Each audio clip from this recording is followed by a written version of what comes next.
ஆகவே சான்றோர் எனப்படுபவர் யாரெனில்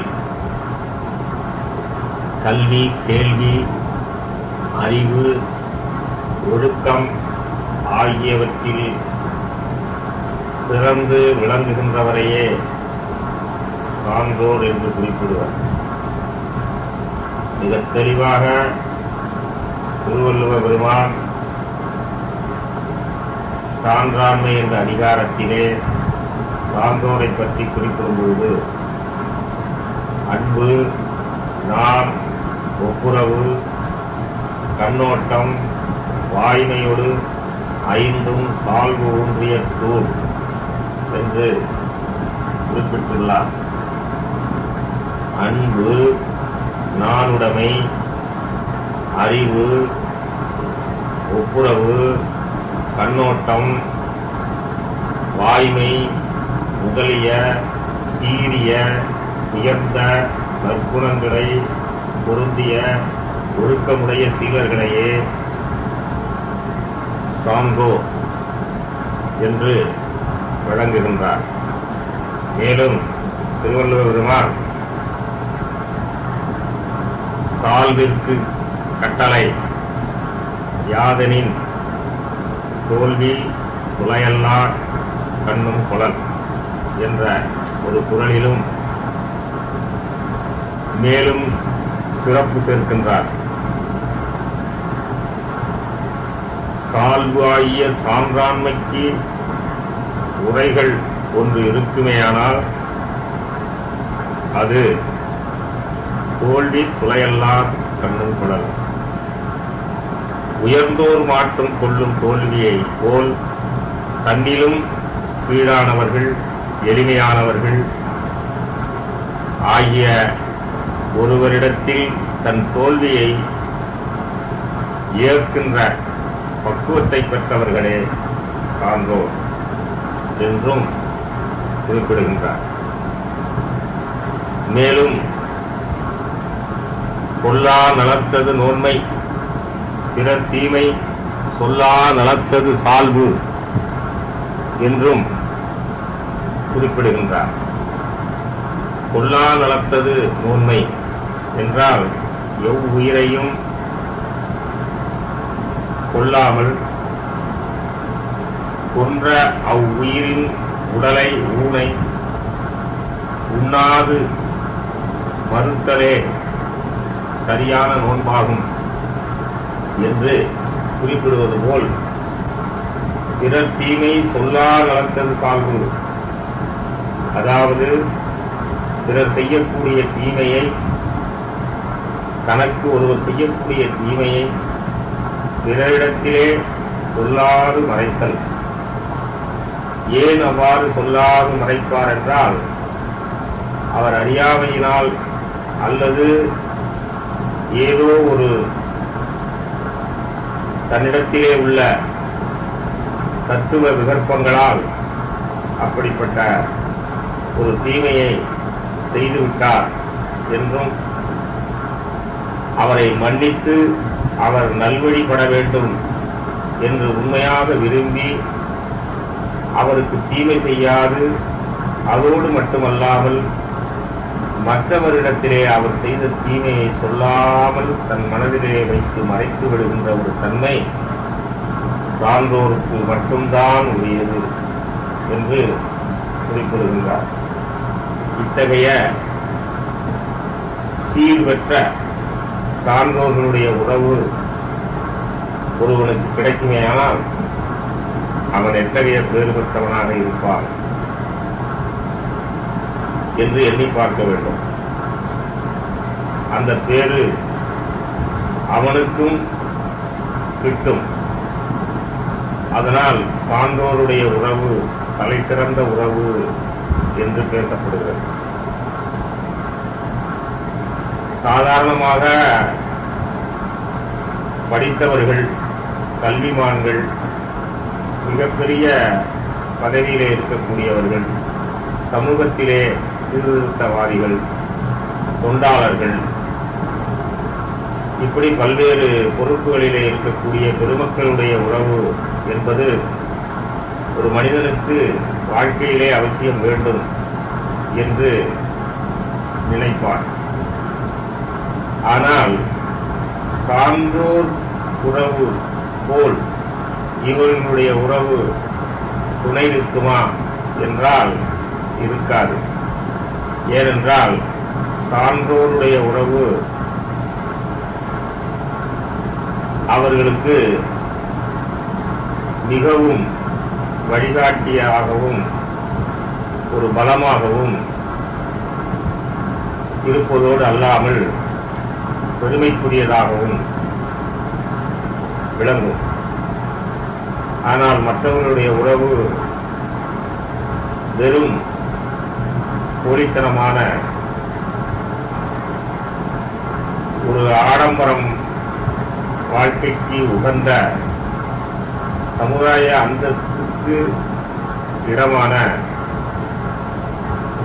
ஒரு உறவாகத்தான் இருக்கக்கூடியமே தவிர உண்மையிலேயே அந்த உறவை பெற்றவருக்கு உறுதுணையாக இருக்குமா என்றால் இருக்காது. காரணம், அவர்களெல்லாம் இவரிடத்திலே ஏதேனும் ஒரு நலத்தை நாடியே வருவார்களே தவிர அந்த நலம் இவர்களால் வழங்க முடியாத தருணத்து இவர்களை மறந்து ஒதுங்கி விடுகின்றவர்களாகத்தான் இருப்பார்கள். ஆனால் சான்றோர்கள் அப்படி இருக்க மாட்டார்கள். ஆகவே சான்றோர்களுடைய உறவு தலை சிறந்த உறவாக பேசப்படுகிறது. அடுத்து அருளாளர்கள் அல்லது அடியவர்களுடைய உறவு மிக உயர்ந்த சீரிய அவசியமான உயிர் நலம், உடல் நலம், ஆன்ம நலம், வாழ்வின் நலம் எல்லாவற்றுக்கும் உரிய ஒரு ஆதார நலன்களையே அளிக்கக்கூடிய உறவாக இருக்கும் என்பதை உணர வேண்டும். ஆனால் சுத்த சன்மார்க்கத்திலே அடியவர்கள் என்றும் அருளாளர்கள் என்றும் இருக்கின்றார்களா என்று தேடும் பொழுது சன்மார்க்கத்தை பொறுத்தளவில் அந்த அளவிற்கு அடியவர்கள் யாரும் இருப்பதாக தெரியவில்லை. வல்லல் பெருமானிடத்தில் பற்றுடையவர்களாக, அன்புடையவர்களாக, பக்தி உடையவர்களாக அவருடைய கருத்துக்களை பின்பற்றி வரக்கூடிய சன்மார்க்க அன்பர்கள் இருக்கிறார்கள். ஆனால் அருளையே ஆதாரமாக கொண்டு அருளை பெறுவதே இப்பிறப்பின் நோக்கம், லட்சியம் என்று கருத்து கொண்டு அந்த கருத்துப்பட வாழ்கின்றவர்களாக எல்லாம் வல்ல அருட்பெருஞ்சோதி ஆண்டவருடைய திருவடியை தெரிந்து அத்திருவடி வழிபாட்டிலே தன்னை ஈடுபடுத்திக் கொண்டு தனது சகல சுதந்திரங்களையும் அவரது திருவருள் சமூகத்திலே ஒப்புவித்து திருவருள் சுதந்திரத்தை பெறுவதையே நோக்காக கொண்டு எல்லா உயிர்களும் இன்புற்று வாழ வேண்டும் என்றும் ஆன்மநேய சம்பந்தமான தயாவிச்சாரத்தோடு எல்லா மக்களுக்கும் எல்லா நன்மையும் தோன்றி விளங்க வேண்டும் என்ற உயர்ந்த லட்சியத்திலே ஆன்மலாப நோக்கிலே செல்லுகின்ற அடியார்கள் இருக்கிறார்களா என்பதுதான் ஒரு நியாய கேள்வி. அப்படி பார்க்கும் பொழுது அது அரிதிலும் அரிதாக இருக்கிறது. அப்படி யாரேனும் ஒருவர் இருப்பாரேயானால் அவர் தன்னை வெளி உலகுக்கு அதிகமாக பிரபலமாக காட்டிக் கொள்ளாமல் தன்னை மறைத்துக் கொண்டு அடக்கத்தோடு அமைதியாக ஆண்டவன் சமூகத்திலே இயங்கக்கூடியவர்களாகத்தான் இருக்கக்கூடும். அப்படிப்பட்ட அடியார்களுடைய உறவு ஒரு மனிதனுக்கு கிடைக்குமே ஆனால் அவன் மிகுந்த வேறு பெற்றவனாக, அருளுக்கு விரைந்து பாத்திரம் உடையவனாக ஆகக்கூடிய ஒரு நிலையை பெறுகின்றவனாகும். எவ்வாறெனில்,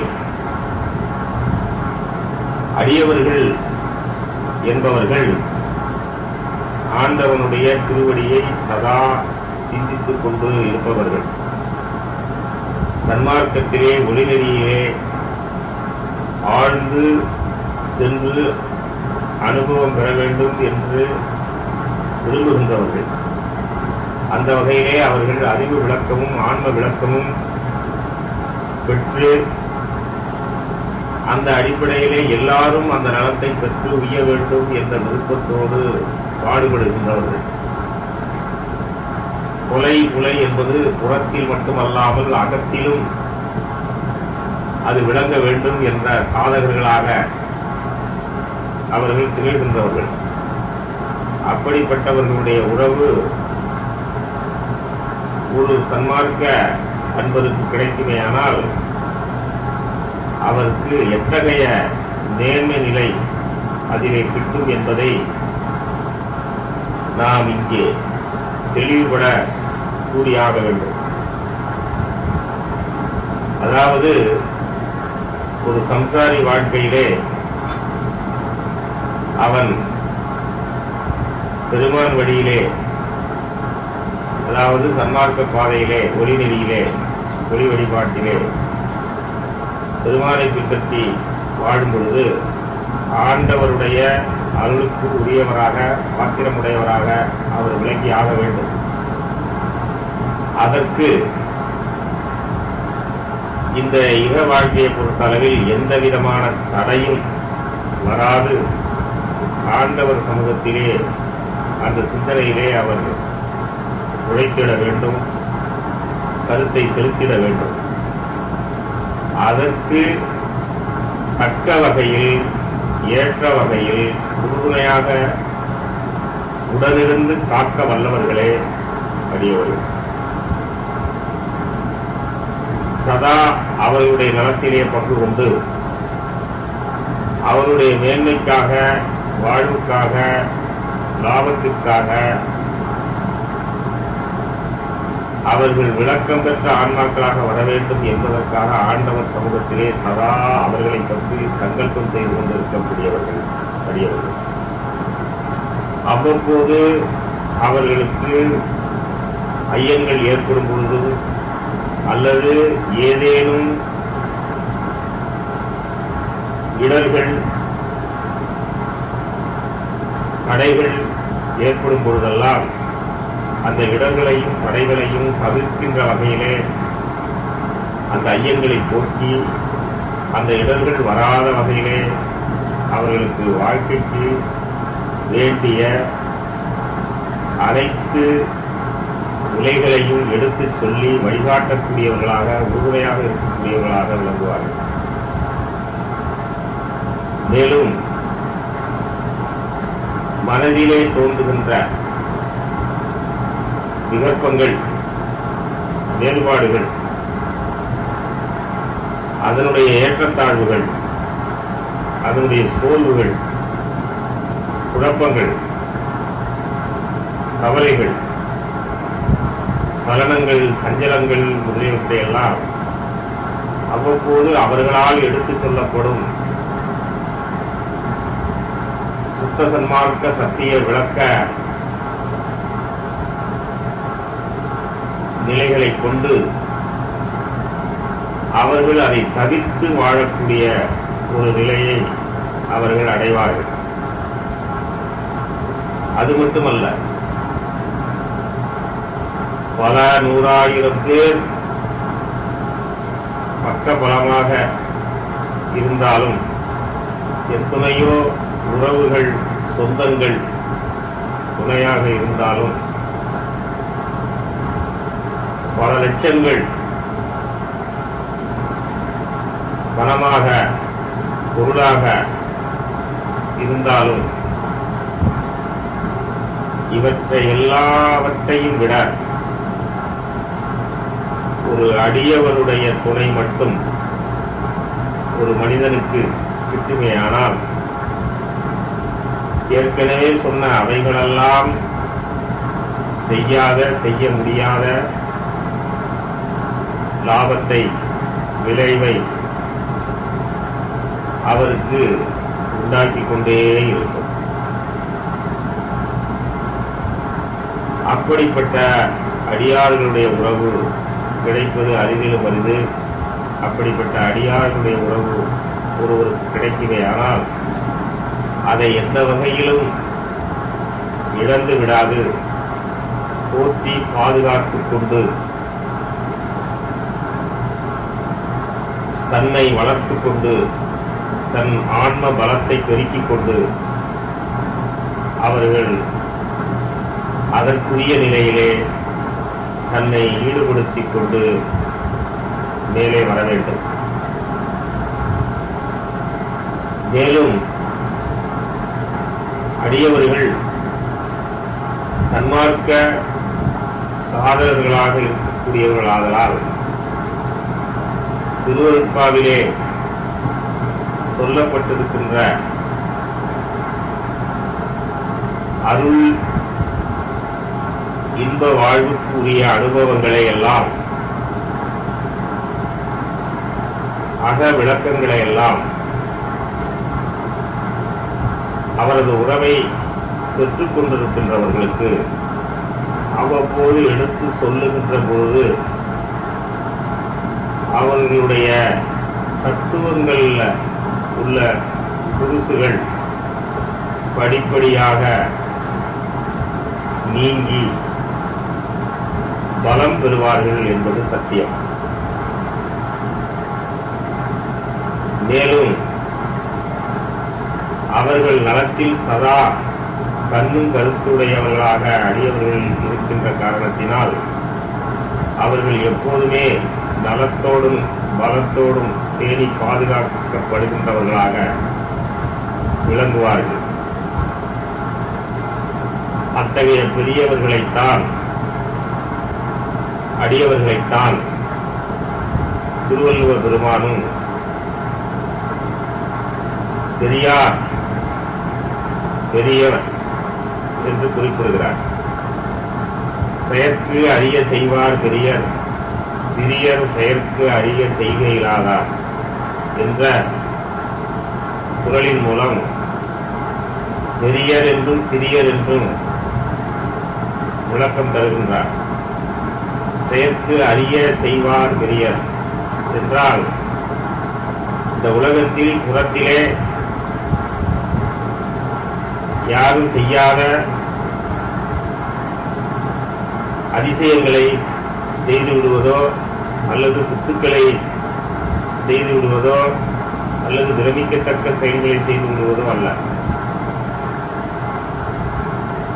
அரிய செயல் என்பது மனிதனுடைய அகத்திலே ஏற்படுகின்ற அவலங்களை, குறைகளை, பழுதுகளை, மாசுகளை, இடர்களை, கோணல்களை மாற்றி தத்துவங்களை நேர்படுத்தி செம்மைப்படுத்துகின்ற வகையில் அவர்களுக்கு அக விளக்கங்களை தருவதன் மூலம் ஆன்ம இயல் நிலைகளை உணர்ந்து அவனை அருளுக்கு உரியவனாக, அருள் வழியை நாடி சென்று அவ்வழியிலே நின்று ஒழுகி அருளுக்கு உரியவனாக ஆக்குகின்ற விதத்தில் பாடுபடுவதுதான், செய்வதுதான் அரிய செயல். உதாரணமாக ஒரு மனிதனுடைய அகத்திலே கோபம் அவ்வப்போது தோன்றி வெளிப்படுகிறது என்றால் அதனால் வரும் தீங்குகளை அவனுக்கு எடுத்து சொல்லி அதன் உண்மை தத்துவ நிலைகளை எடுத்து விளக்கி அந்த தீங்கிலிருந்து காப்பாற்றி அவன் அகத்திலே இருந்து அந்த கோபத்தை அகற்றி அவன் எப்போதும் கோபம் கொள்ளாதவனாய் பொறுமை உடையவனாக வாழ்விலே விளங்குவதற்குரிய ஆதார நிலைகளை அளிப்பவன் எவனோ அவன் அரிய செயல்களை செய்கின்றவன். இதுபோன்று அனைத்து நிலைகளிலும் அகத்திலே மாற்றம் செய்விக்கக்கூடிய செயல்களை செய்யக்கூடியவர்களே வெறியர். இத்தகைய செயல்களை பஞ்ச விருத்தியங்கள் செய்யக்கூடிய மதத்தலைவர்கள் கூட செய்ய இயலாது என்று பெருமான் குறிப்பிடுகிறார். குருவாகிய தத்துவத்தை அசைத்தெடுக்க முடியாது என்று குறிப்பிடுகிறார். ஆனால் ஒரு சன்மார்க்க அடியவர் அதை செய்து விடுகின்ற ஒரு கருத்திலே உள்ளவர் என்பதனால்தான் அரிய செயல்களை செய்கின்றவர்கள் என்று குறிப்பிடுகிறார். அதற்கு நேர் மாறாக செய்கை இல்லாதார் சிறியர். அந்த செய்கையை செய்ய இயலாதவர் எவராக இருந்தாலும் அவர் எவ்வளவு பெரிய நிலையிலே இருந்தாலும் அவர் பெரியர் அல்ல, சிறியரே என்ற வகையிலே தான் அந்த குறள் நமக்கு உரிய உண்மை விளக்கத்தை கண்டு கொண்டிருக்கிறது.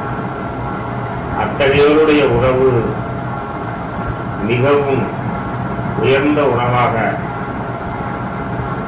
சத்திய உறவாக, நித்திய உறவாக ஒரு மனிதனுக்கு தேவை என்பதை இப்போது உணர வேண்டும், இப்போது உள்ள மக்கள் உணர வேண்டும் என்பதற்காக சொல்லப்படுகிறது. மேலும் இடிக்கும் துணையாரை ஆழ்வாரை யாரே கெடுக்கும் தகனியவர் என்றும் பெரியாரை துணை கோடல் என்ற அதிகாரத்திலே திருவள்ளுவர் பெருமான் குறிப்பிடுகிறார். இடிக்கும் துணையாரை ஆழ்வாரை ஒரு மனிதன் தவறு செய்யும் போது இடித்து கூறுவது மட்டுமல்ல, அவனுடைய உடற்கூறுகள், அதாவது தத்துவங்கள்ல தவறுகள் வராத வண்ணம் அவ்வப்போது காத்து அந்த தத்துவங்களில் இருக்கக்கூடிய துணுசுகளை போக்கும் விதத்தில் ஆன்ம விளக்கத்தை அளித்து காப்பாற்றுகின்ற வகையிலும் அவரை எப்போதும் ஆண்டு கொண்டு தன்னுடைய ஆளுகையிலே வைத்து பாதுகாக்கக்கூடியவராக விளங்கக்கூடியவர்களே பெரியவர்கள் என்றும், அப்படிப்பட்ட துணையை பெற்ற ஒருவரை எவரும் கெடுக்கும் தன்மை உடையவர் இருக்க இயலாது என்றும், அவரை யாராலும் கெடுக்க இயலாது என்றும் திருவள்ளுவர் பெருமான் பெரியாரை பற்றி குறிப்பிடுகிறார், அடியாரை பற்றி குறிப்பிட்டுள்ளார். அத்தகைய அடியார்களுடைய உறவு ஒவ்வொருவருக்கும் கிட்ட வேண்டும் என்றால் அது இறைவனுடைய அருளால் தான் கிட்ட வேண்டும்.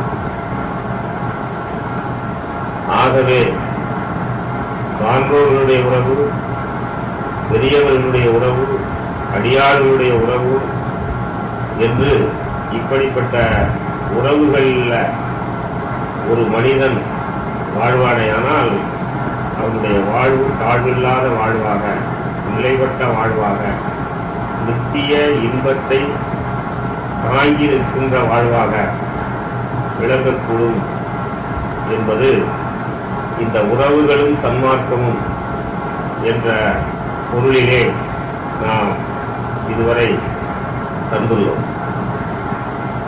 இனி அடுத்து நான் ஒவ்வொரு படியாக சொல்லி வந்த பிரகாரம் முதலில் குடும்ப உறவுகள்,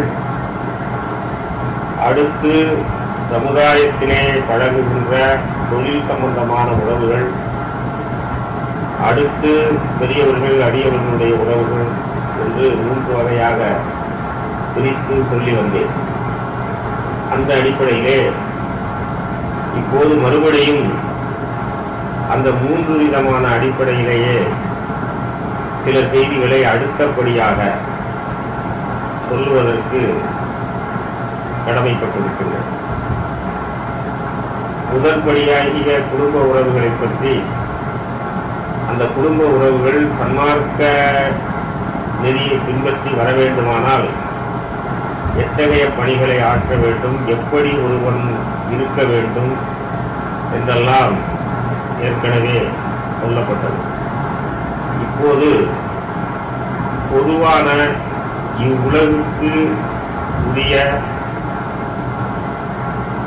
காலகாலமாக இருந்து வருகின்ற ஒரு தன்மையை பற்றியும்,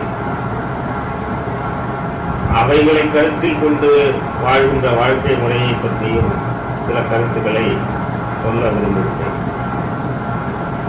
பொதுவாக குடும்ப உறவுகள் என்பது அந்த காலத்தில் ஒரு பெரிய குடும்பம், கூட்டு குடும்பம், கணவன், மனைவி, தாய், தந்தை, பாட்டன், பாட்டி, பிறகு பிள்ளைகள்,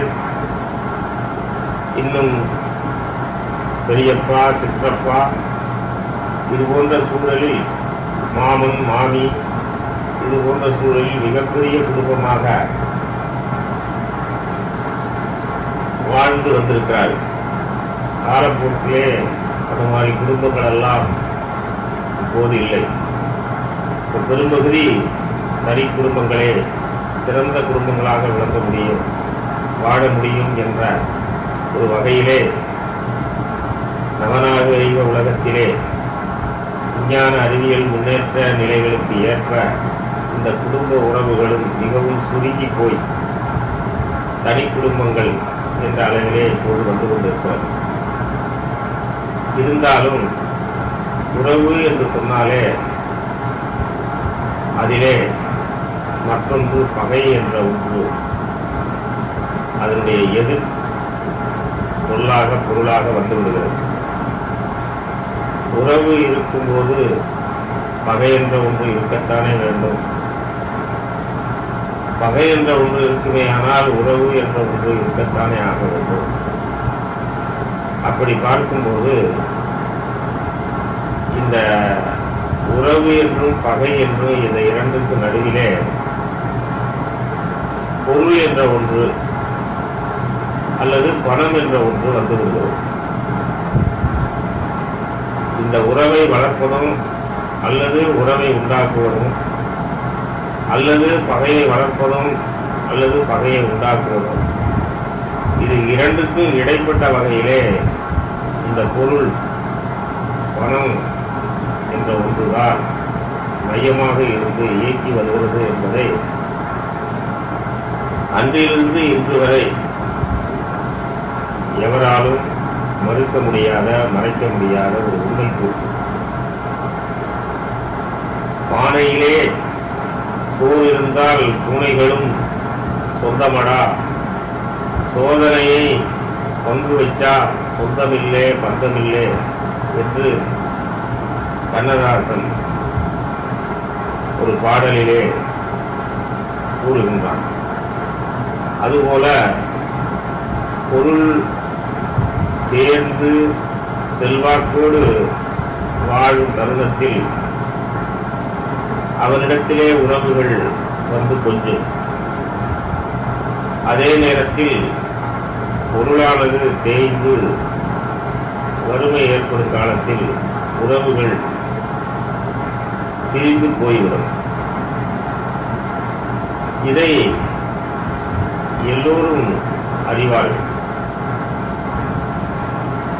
ஆக இந்த உறவு என்ற ஒரு உயர்ந்த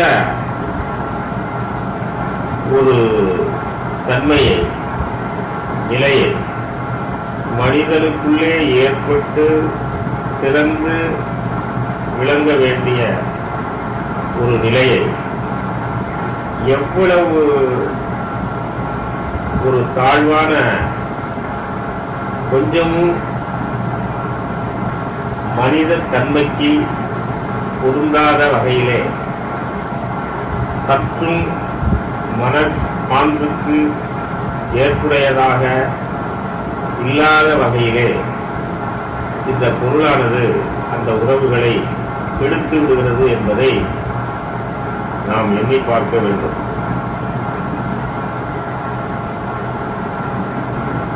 அப்படிப்பட்ட இந்த உறவுகள், அதாவது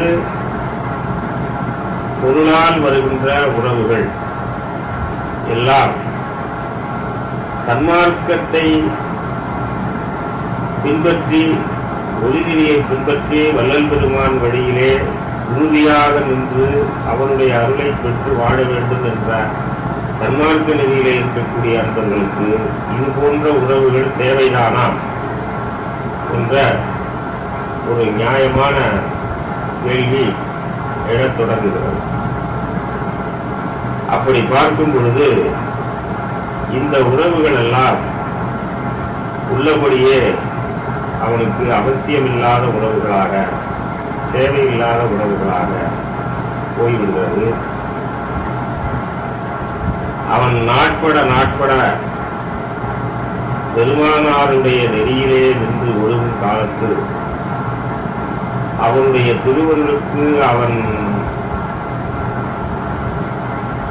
உரியவனாக தேர்ந்து வரும்போது இயற்கையாகவே, இயல்பாகவே அந்த உறவுகள் எல்லாம் அவனை விட்டு பிரிந்து விடுகின்றன, நீங்கி விடுகின்றன.